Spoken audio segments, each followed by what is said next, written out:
శ్రీమాత్రే నమ. జయ గురు దత్తాత్రేయ నమ. ఈ వీడియోలో మనం మే 18వ తారీఖున కుంభరాశిలో ప్రవేశిస్తున్నటువంటి రాహుగ్రహ ప్రభావం వివిధ రాశుల వారి మీద ఏ విధంగా ఉండబోతుంది అని తెలుసుకుందాం.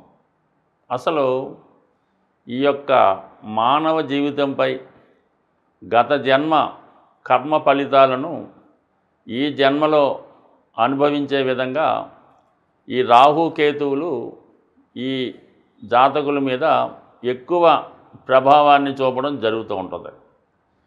ఈ రాహువు ఈ భూమి మీద ఉన్నటువంటి సకల సౌకర్యాలకి, కోరికలకి, ఆశలకి కారణమవుతూ ఉంటాడు. రాహువు డిటాచ్మెంట్ అన్నమాట. ఏదైనా ఒక బంధాన్ని స్వీకరించడం, ఆ బరువు బాధ్యతలు మోయడం, విపరీతమైనటువంటి ఆశలకి, కోరికలకి, వ్యామోహాలకి ఈ రాహుగ్రహం కారణం అవుతూ ఉంటుంది. వారి వారి జన్మజాతకంలో రాహు ఉన్న ప్రాంతాన్ని బట్టి, అంటే రాహు ఉన్న రాశిని బట్టి, ఏ గ్రహంతో కలిసి ఉండే దాన్ని బట్టి ఆ జాతకుడి యొక్క అభివృద్ధి, అతని యొక్క కోరికలు, ఆశలు, ఆశయాలు, పతనం ఇవన్నీ కూడా రాహుగ్రహ ప్రభావం బట్టే ఉంటుంది. వారి యొక్క జన్మజాతకంలో రాహు శనితో కలిసి ఉంటే జాతకుడు జీవితంలో ప్రథమంలో కష్టాలు పడినప్పుడు కూడా తర్వాత చాలా అత్యున్నత స్థాయికి వృత్తిపరంగా, పారిశ్రామికవేత్తగా, అంటే ముందు ఒక కార్మికుడిగా జీవితం ప్రారంభించి ఒక పారిశ్రామికవేత్తగా అతని శకం ముగించడం జరుగుతూ ఉంటుంది.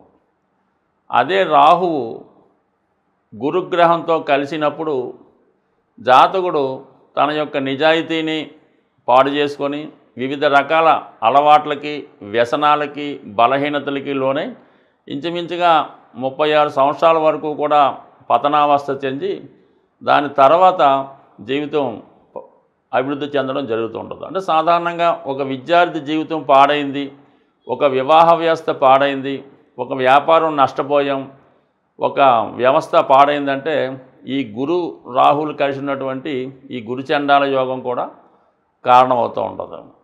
ఎక్కువగా మనిషి జీవితంలో సుఖ సౌఖ్యాలు అనుభవించాలన్నా, బాగా పతనావస్థ చెంది అనేక రకాల జైలు శిక్షలు కానీ, అనారోగ్య సమస్యలు కానీ పొందాలంటే ప్రధానం రాహువే కారణమవుతుంటాడు. అందుకనే నిరంతరం రాహుగ్రహం గోచార రీత్యా అయితేనే, దశల రీత్యా అయితేనే సాధారణంగా మనం దాన్ని గమనిస్తూ ఎప్పటికప్పుడు రాహుగ్రహం చెప్పిన విధంగా మనం నడుచుకుంటూ తగు పరిహారాన్ని చేసుకోవడం వల్ల రాహు యొక్క అనుగ్రహం ఉందంటే జాతకుడు సాధారణ స్థాయి నుంచి కోటీశ్వరుడు అవ్వడం జరుగుతుంది. అదే రాహుగ్రహం కోపానికి గురయ్యారంటే చాలా పతనావస్థకి గురై చివరి జీవితం జైల్లో కానీ, బాగా రోగాలతో హాస్పిటల్లో కానీ మరణానికి కూడా రాహువే కారణమవుతుంటాడు. ఏదేమైనా ఒక వ్యక్తి జాతకం సంతోషంగా, ఎటువంటి నిందలు లేకుండా, ఎటువంటి జైలు శిక్షలు, రోగాలు లేకుండా ఒక మంచి పేరుతో నడవాలంటే రాహుగ్రహ స్థితి చాలా ఇంపార్టెంటు.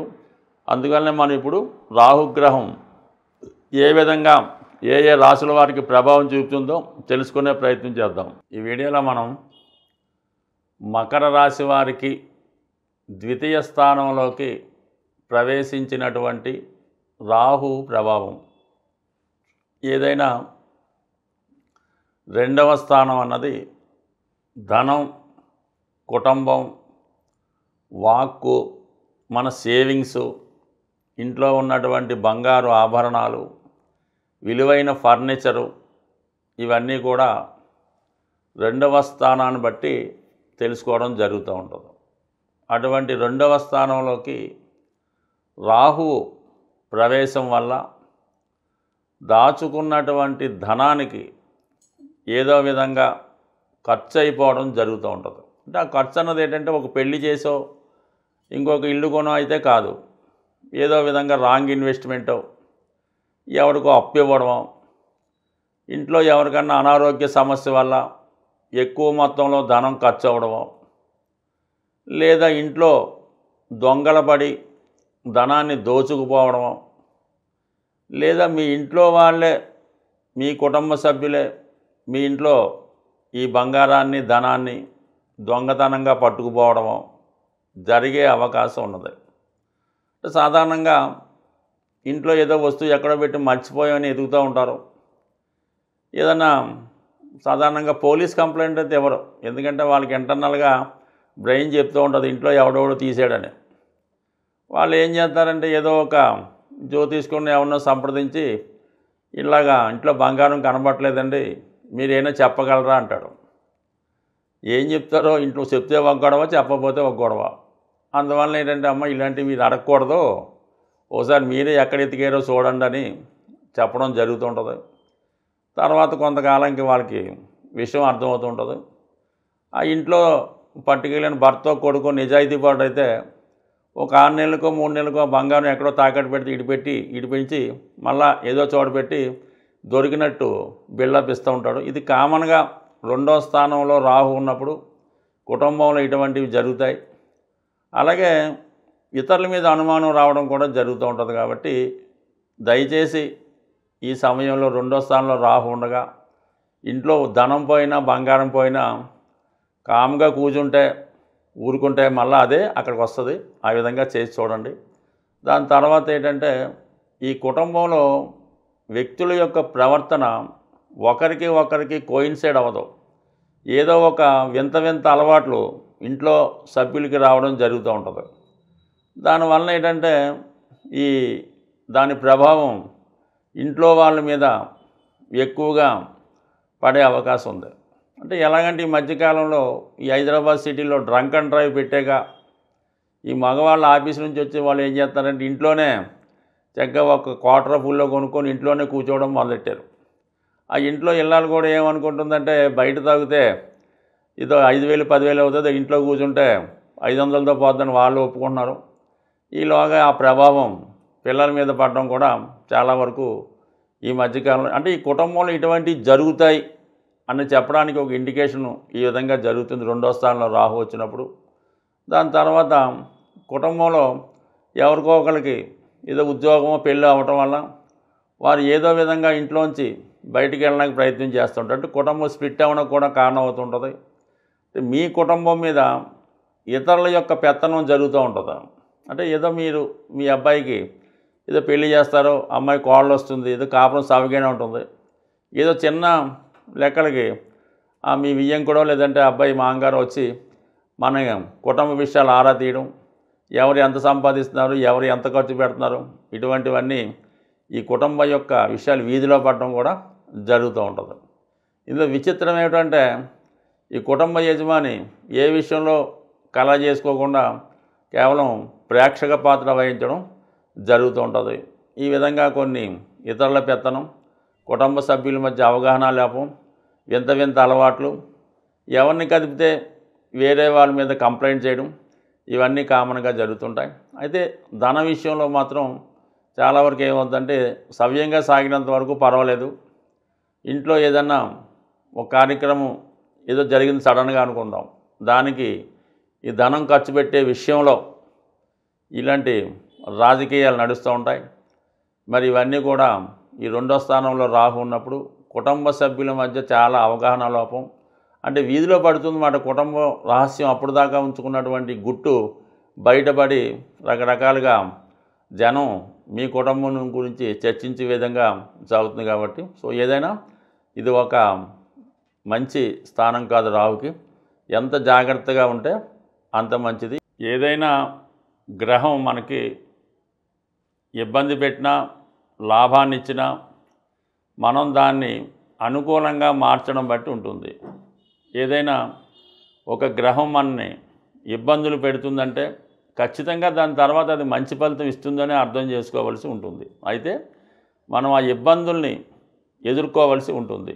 అది ఏ విధంగా అంటే మన ప్రవర్తన, మన నడవడిక ద్వారా ఎదుర్కోవాల్సి ఉంటుంది. ఈ కారణం వల్ల రాహు ఏదైనా మనం ఒక విధంగా అనుకుంటుంటే వేరే విధంగా తన ఫలితాన్ని ఇవ్వడం జరుగుతూ ఉంటుంది.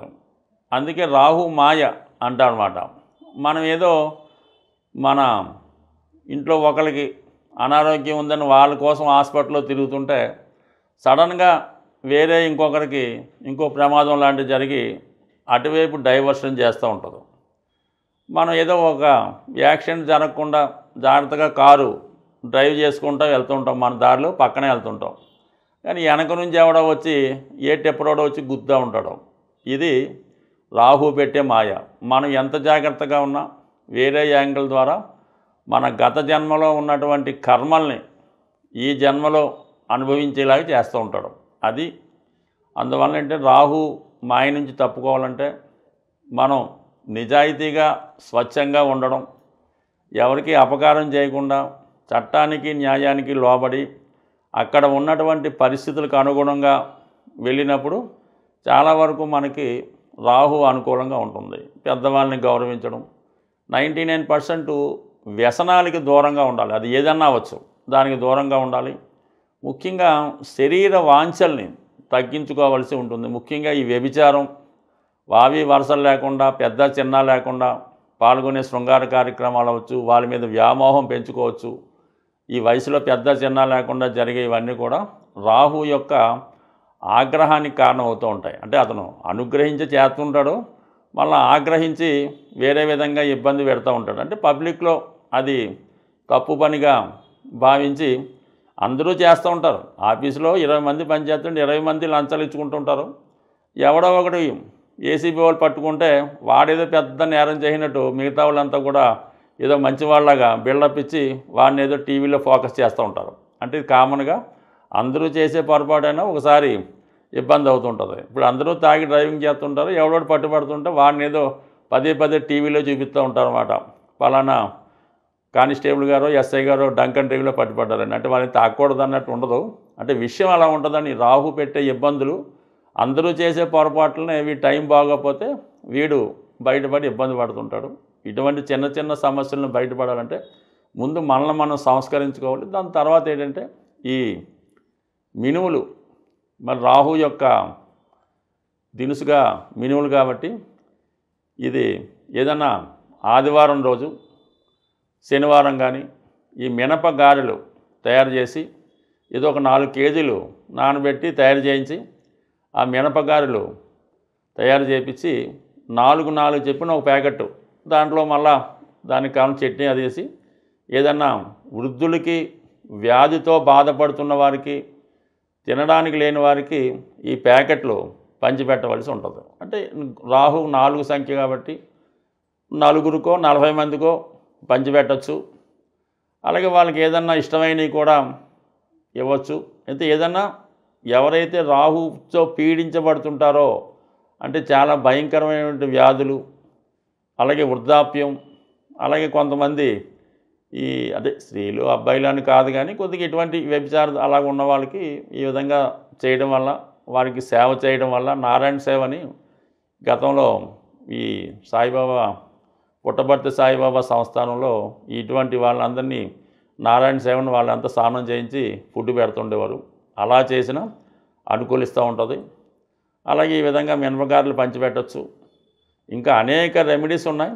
ముఖ్యంగా ఏంటంటే అమ్మవారి ఏదైనా ఒక శక్తి స్వరూపం, కాళీమాత, దుర్గామాత, ఏదైనా ఈ సింహం మీదో పులి మీదో ఉన్నటువంటి అమ్మవారిని ధ్యానించడం వల్ల ఈ దసరా నవరాత్రులు, ఈ గుప్త నవరాత్రులు వస్తున్నప్పుడు విధి విధానంగా దీక్షగా ఉండడం వల్ల ముఖ్యంగా మత్తు పదార్థాలకి, వ్యసనానికి దూరంగా ఉంటే రాహు బ్రహ్మాండంగా అనుగ్రహించే అవకాశం ఉంటుంది. స్వస్తి.